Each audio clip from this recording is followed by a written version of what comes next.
वालेकुम, नमस्ते, सत श्री अकाल। कैसे हैं आप लोग? उम्मीद करती हूँ ठीक होंगे, खुश होंगे। मैं हूँ हज़ीका अली और मेरे साथ हैं तारिक न्याज़ी। अस्सलाम वालेकुम, नमस्ते, सत श्री अकाल। उम्मीद करता हूँ ठीक होंगे, खुश होंगे। दोस्तों जहाँ रहें खुश रहें, माँ बाप का ख्याल करें, क्योंकि माँ बाप है तो सब कुछ है। आज की हमारी वीडियो है, आज की हमारी वीडियो है बहुत बहुत बहुत ही इंटरेस्टिंग। तो स्टार्ट करते हैं अपनी वीडियो को। Let's start. ओके गाइस, तो वीडियो का टाइटल है startup better than Tesla, how Tata. तो स्टार्ट करते हैं वीडियो। टेस्ला भारत में कब आएगी? सब लोग यही सवाल पूछ रहे हैं, लेकिन मेरा सवाल यह है कि क्या भारत को टेस्ला की जरूरत है? टेस्ला दुनिया की सबसे बड़ी कार कंपनी है, लेकिन हमारे भारत की एक कंपनी टेस्ला को टक्कर देने के लिए रेडी हो रही है और वो है टाटा। कुछ ही दिनों पहले टाटा ने रिवील किया कि फ्यूचर में मेड इन इंडिया गाड़ियां कैसी दिखेंगी, एंड वी वर शॉक्ड। चलिए आज जानते हैं कि टाटा कैसे हमारे गाड़ियों को रेवोल्यूशनाइज कर रहा है और कैसे हमारे इंडियन ईवीज को पूरे दुनिया तक पहुंचाने के प्लान में जुटा हुआ है। इलॉन मस्क आज दुनिया के रिचेस्ट इंसान है, जो एक झटके में ट्विटर जैसी बड़ी कंपनी अकेले खरीद सकते हैं। $44 बिलियन कैश में देख, और इसका रीजन है टेस्ला। यू सी, टेस्ला के पहले ईवीज के बारे में लोगों का नजरिया अलग था। इलॉन मस्क कहते हैं कि लोग मानते थे कि ईवीज पावरफुल नहीं होती, गोल्फ कार्ट्स के लिए या शॉर्ट ट्रिप्स के लिए ठीक है, लेकिन ईवीज कभी भी ICE यानी इंटरनल कंबशन इंजन की गाड़ियों को रिप्लेस नहीं कर पाएंगे। लेकिन टेस्ला ने ऑटो इंडस्ट्री को रेवोल्यूशनाइज कर दिया। उन्होंने ईवीज को कूल बना दिया। टेस्ला एक ऐसी कंपनी है जो हर महीने सेल्स के नए रिकॉर्ड्स बना रही है। टेस्ला गाड़ी की वेट लिस्ट दिन ब दिन बढ़ती चली जा रही है। डिमांड इतनी ज्यादा है कि कंपनी टाइम पर ऑर्डर्स फुलफिल नहीं कर पाती, क्योंकि टेस्ला पावर के साथ कॉम्प्रोमाइज नहीं करती। साथ ही साथ कई फ्यूचरिस्टिक फीचर्स आपको ऑफर करती है, जैसे कि ऑटो पायलट, जिससे आपकी गाड़ी ऑटोमेटिकली आपकी लेन और आपका स्पीड मेंटेन करती है। टेस्ला की रेवोल्यूशनरी सक्सेस की वजह से फोर्ड, GM, टोयोटा जैसी ट्रेडिशनल कार कंपनीज भी अपनी गाड़ियों को इलेक्ट्रिक बना रही हैं। 2040 तक यानी 20 साल के बाद पूरे वर्ल्ड में पेट्रोल डीजल कार से इलेक्ट्रिक व्हीकल ज्यादा हो जाएंगे। The future is electric. लेकिन ये भारत के लिए एक बहुत बड़ा चैलेंज प्रेजेंट करता है, क्योंकि टेस्ला भारत में कभी चलेगी ही नहीं। टेस्ला जैसी गाड़ी अगर भारत में आती भी है तो उसकी कीमत 60 लाख से कम नहीं होगी। क्यों? इसके बारे में हमने एक पूरा वीडियो बनाया है जो आप यहाँ पर देख सकते हैं। प्लस भारत में टेस्ला का चार्जिंग इंफ्रास्ट्रक्चर नहीं है, और भारत के रोड्स पर, जो दुनिया के सबसे डेंजरस रोड्स माने जाते हैं, वहाँ टेस्ला के कई फीचर्स काम ही नहीं करेंगे। गजब बेइज्जती है। टेस्ला की मैन्युफैक्चरिंग चाइना में होती है, और चाइना के साथ इंडिया के रिलेशंस कैसे हैं ये तो हम सबको पता है। क्या भारत इस इलेक्ट्रिक रेवोल्यूशन में पीछे छूट जाएगा? बिल्कुल नहीं। The reason is Tata. Bharat सरकार चाहती है कि 2030 तक सड़क पर चलने वाली 3 में से 1 गाड़ी एक ईवी हो, लेकिन ये टेस्ला के बगैर होगा कैसे? जब रतन टाटा ने जैगुआर और लैंड रोवर खरीदी थी, तब लोगों ने कहा था ये बस एक पब्लिसिटी स्टंट है, इससे टाटा को एक्चुअल फायदा नहीं होगा। लेकिन आज वही R&D हमारी वर्ल्ड क्लास ईवीज बनाने में मदद कर रहा है। सिर्फ 2 साल पहले जो कंपनी एक दिन में 8 गाड़ियां बनाती थी, वो कंपनी आज सिर्फ एक दिन में 100 गाड़ियां बनाती है। टाटा भारत का ईवी सेक्टर डोमिनेट कर रहा है। कितना? ये चार्ट देखिए। फरवरी 22 में भारत में जितनी ईवीज बिकी, उनमें से 96% टाटा की गाड़ियां थी। इसका रीजन सिर्फ ये नहीं कि टाटा की ईवी सबसे सस्ती है, लेकिन रीजन ये है कि टाटा का चार्जिंग इंफ्रास्ट्रक्चर भारत में सबसे बढ़िया है। ईवी पेट्रोल का खर्चा बचाती है, पोल्यूशन कम करती है, दिखने में फ्यूचरिस्टिक होती है, और सरकार ईवी खरीदने पर सब्सिडी भी देती है। लेकिन फिर भी भारत में लोग ईवी लेते क्यों नहीं? The reason is range anxiety. Best से बेस्ट ईवी 300 किलोमीटर की रेंज प्रॉमिस करती है, लेकिन ऑन रोड अराउंड 200-220 किलोमीटर की रेंज सिंगल चार्ज पर देती है। हमें हर 10-10 मिनट पर पेट्रोल पंप दिखता है तो हम बिगड़ चुके हैं। लगता है कि ईवी का चार्ज अगर बीच रास्ते खत्म हो गया तो? भाई सवाल तो सही है, और टाटा इसे सॉल्व करने की कोशिश कर रहा है। ये है टाटा का ईवी चार्जिंग नेटवर्क। अगर एक इंडियन कंपनी सिर्फ 2 सालों में ये नेटवर्क अचीव कर सकती है, तो आने वाले 10 सालों में क्या क्या अचीव कर सकती है, आप ही सोचिए। और एक प्रॉब्लम है, सेमीकंडक्टर्स। ईवीज में चिप्स यूज होती है, और पूरी दुनिया में सेमीकंडक्टर शॉर्टेज चल रहा है, तो टाटा सेमीकंडक्टर बिजनेस में भी अपना सिक्का जमा रहा है। टाटा सिर्फ एक कंपनी नहीं, एक ग्रुप ऑफ कंपनीज है, इसीलिए एक कंपनी की प्रोग्रेस दूसरी कंपनीज को भी हेल्प करती है। जहां दूसरी कार कंपनीज बहुत सारा काम आउटसोर्स कर देती है, टाटा की गाड़ियों के ज्यादातर पार्ट्स टाटा की ही कंपनी टाटा ऑटोकॉम सिस्टम्स बनाती है। Tata power electric charging stations बना रही है। टाटा केमिकल्स अभी से बैटरी रिसाइकलिंग की ओर कदम बढ़ा रही है, यानी कि ज्यादातर प्रोडक्शन में हम आत्मनिर्भर होने वाले हैं। इसी के दम पर आने वाले 4 सालों में टाटा 10 अलग अलग इलेक्ट्रिक व्हीकल्स, SUV से लेकर लग्जरी तक सारी गाड़ियों को इलेक्ट्रीफाई करने वाला है। ये है अविन्या, जो 2025 में भारत में लॉन्च होगी, जो एक सिंगल चार्ज में 500 किलोमीटर जा पाएगी at a fraction of a cost of a Tesla. Avinya का मतलब है इनोवेशन, एक ऐसा इनोवेशन जो टाटा हमारे ऑटो सेक्टर में कर रहा है ताकि भारत कहीं पीछे ना छूटे। इसी के लिए पूरे टाटा परिवार को हमारा सलाम। सी वी लव इलॉन मस्क और टेस्ला की गाड़ियों को भारत में देखने से हमें खुशी जरूर होगी, लेकिन उससे भी ज्यादा खुशी हमारी made in India electric vehicle को दूसरे देश में देखने से। आपको क्या लगता है हमें कमेंट्स में बताइए, क्योंकि I believe the future is electric और इसी इलेक्ट्रिक फ्यूचर में भारत को आत्मनिर्भर बनते देखने से मुझे फर्क पड़ता है।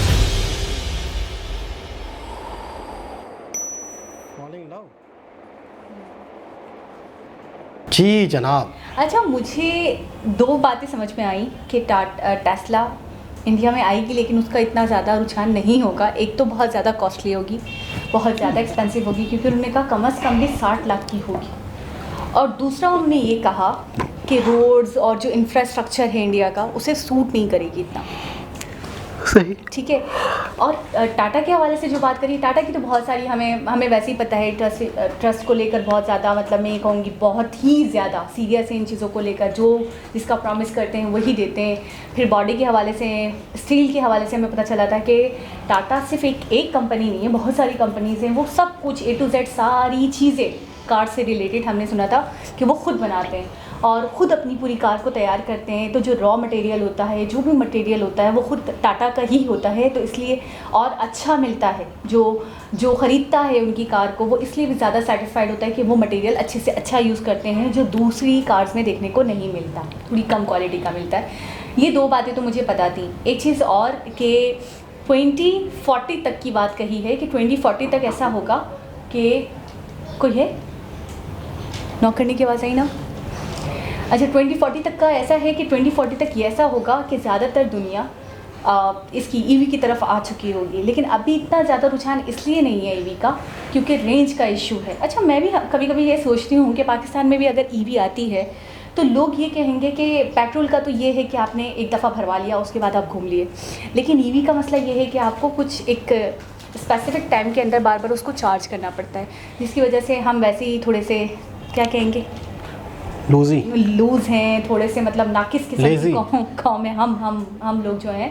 तो हमें तो अच्छा नहीं लगेगा कि हम 10-10 मिनट में कार को रोक कर बार बार उसको चार्ज करें। उसके बाद हम चाहेंगे कि ज़्यादा से ज़्यादा रेंज मिले, तो इस पर भी काम चल रहा है। तो मुझे बहुत खुशी हुई, बहुत ज़्यादा खुशी हुई कि एक बाहर की कंपनी के निस्बत टाटा जो मेक इन इंडिया है वो ही आगे आता है। अगर मैदान में वही कमान संभालती है अगर, तो बहुत बेटर रहेगा आवाम के लिए भी, मुल्क के लिए भी और तरक्की के लिए भी। आप क्या कहना चाहेंगे? अच्छा, हमने कुछ टाइम पहले एक वीडियो देखी थी जिसमें टेस्ला जो है टेस्ला ये आना चाह रहा था इंडिया में, बातचीत चल रही थी। तो इंडियन गवर्नमेंट ने एक रूल रखा था कि एक शर्त पे हम आपको यहाँ अलाउ करेंगे आपकी गाड़ियाँ प्रोजेक्ट में कि आप यहीं पर मेकिंग भी यहीं पर हो। हमने उस पर रिएक्शन दिया था जब ताकि आवाम का फ़ायदा हो, मैन्युफैक्चरिंग हो, ठीक है ना। अगर आप बाहर से ही बनी बनाई गाड़ियाँ ला के हमें बेच देंगे तो हमारे मुल्क से तो सिर्फ पैसा जाएगा, आएगा नहीं। तो हमने बड़ा मतलब है कि पॉजिटिव रिएक्शन था इंडियन गवर्नमेंट का उस बात के ऊपर कि उन्होंने एलन मस्क को भी कोई घास नहीं डाली थी, एलन मस्क को भी कोई ख़ास रिस्पांस नहीं दिया था कि जब आप हमारे यहाँ पर बना नहीं रहे, सिर्फ बेच रहे हैं, तो हमारी यहाँ पे किसी को कोई फ़ायदा नहीं है। मुझे ऐसा आ रहा है याद कि उन्होंने ये कहा था कि आपको कुछ प्रोजेक्ट्स के अंदर वो करना पड़ेगा, इन्वेस्टमेंट करना पड़ेगा। वही ना कि आप यहाँ पे आके इन्वेस्टमेंट करें, यहीं पर आप कारखाने लगाएं, फैक्ट्रीज लगाएं, तो हम आपको इजाज़त देंगे। आप बाहर से बनी बनाई लाओ तो सही है। एक चीज़ तो ये हो गई। अच्छा, दूसरी चीज़ ये हो गई कि 2030 तक 2040 तक का इन्होंने बताया दुनिया में, 2030 तक जापान का माइंड ये है कि हमारे यहाँ टोटल इलेक्ट्रिक आ जाएँ गाड़ियाँ, पेट्रोल गाड़ियाँ ख़त्म हो चुकी हैं। अभी इसमें बताया कि इंडिया ने टारगेट सेट किया है कि 2030 तक हर 3 में से हमारा हर कंट्री का अपना है, लेकिन 2040 तक ये होगा कि दुनिया में ही इलेक्ट्रिक कारें आ चुकी होंगी और पेट्रोल ख़त्म हो चुकी होंगी। हमारे यहाँ इंडिया और पाकिस्तान एक ऐसे देश हैं जहाँ पर बहुत सारे सिटीज़ जो हैं वो तो बहुत ठीक हैं इलेक्ट्रिक गाड़ियों के लिए। अच्छा है। क्योंकि असल में होता पता है क्या है कि पेट्रोल गाड़ी में थोड़ा सा दम होता है, ठीक है ना। इलेक्ट्रिक गाड़ी में इतनी पावर नहीं होती कि वो पहाड़ों पर ऊँचे नीचे जगहों पर चढ़ सके। आप कह रहे हैं एनर्जी में मसला होता है? एनर्जी में, पावर में, पेट्रोल की पावर है, ठीक है ना, पेट्रोल की करंट की भी पावर है, लेकिन देखिए गाड़ी पेट्रोल सिस्टम पे वही है ना, सिस्टम वही है, चलने के लिए लेकिन वो आंसर चेंज है बस। नहीं मैं बता तो रहा हूँ हाँ। कि इलेक्ट्रिक में वो पावर, जैसे इन्होंने भी इस वीडियो में भी कहा है कि हमारे कुछ रोड्स ऐसे हैं, कई जगह ऐसी हैं जहाँ पे सूटेबल नहीं है, जो ऊबड़ खाबड़ पहाड़ी इलाके बता रहे थे ना ये, उन्होंने कहा कि वो बहुत सारे उनके जो फंक्शंस हैं वो काम ही नहीं करेंगे, फंक्शंस काम नहीं तो करेंगे। वही वाली बात है, फंक्शंस काम नहीं करेंगे तो पावर ही वो नहीं रहेगी ना, उस तरह से पावर काम ही नहीं करेगी ना गाड़ी, यानी फंक्शंस काम नहीं करेंगे तो स्पीड में, चीज़ों में सारा फर्क तो आएगा। वो टाटा को भी यही कह रहे हैं कि वो भी इन चीज़ों पे काम करके बहुत पावरफुल, बहुत अच्छी बनाएंगे अभी, यानी कि अभी जो भी गाड़ियाँ होंगी वो तो उन जगहों पे काम ही नहीं करेंगी। अच्छा, दूसरी चीज़ ये है कि सबसे मेन चीज़ है चार्जिंग स्टेशंस। अगर ये मुल्क में जगह जगह लगने लग जाएं, देखिए दो चीज़ें हैं, चार्जिंग स्टेशन लगाने वाले चार्जिंग स्टेशन पे इन्वेस्टमेंट क्यों करेंगे जब गाड़ियाँ होंगी? जब गाड़ियाँ नहीं होंगी तो वो क्यों करेंगे? अच्छा, अब गाड़ियों वाले लोग गाड़ियाँ नहीं लेंगे, क्यों लेंगे? चार्जिंग स्टेशन नहीं है। तो ये होता है ना कि दोनों हाथों से ताली बजती है, तो ये मसला है कि ना तो वो है ना वो है, तो पहले कोई क्यों कूदेगा? मिसाल के तौर पर आपको मैं कहूँ कि यार दो तरह की गाड़ियाँ मिल रही हैं, आप इलेक्ट्रिक लेंगी या पेट्रोल, तो आपके आसपास पूरे कराची शहर में पेट्रोल पंप हैं या इलेक्ट्रिक पंप है, इलेक्ट्रिक स्टेशन है? पेट्रोल पंप है। पागल का बच्चा ही होगा कि पहले इलेक्ट्रिक गाड़ी बेचेगा बिना स्टेशन के, पहले तो स्टेशन ही बनाने पड़ेंगे। और रही बात टाटा की, जितना हमने वीडियो में देखा, मुझे मैप को देखकर ऐसा लग रहा था कि बहुत सारे मतलब इलेक्ट्रिक स्टेशन हैं जो बन चुके हैं। आपने देखा 10-10 मिनट की दूरी पर हैं, तो और क्या चाहिए आपको? अच्छा, इन फ्यूचर तो इलेक्ट्रिक का ही है। हाँ, 100%। ये तो है, बहुत मतलब है कि आज नहीं, कल नहीं, परसों 10 साल 20 साल बाद इलेक्ट्रिक का ही फ्यूचर है। और कई कंट्रीज़ में ये चीज़ शुरू हो भी गई है।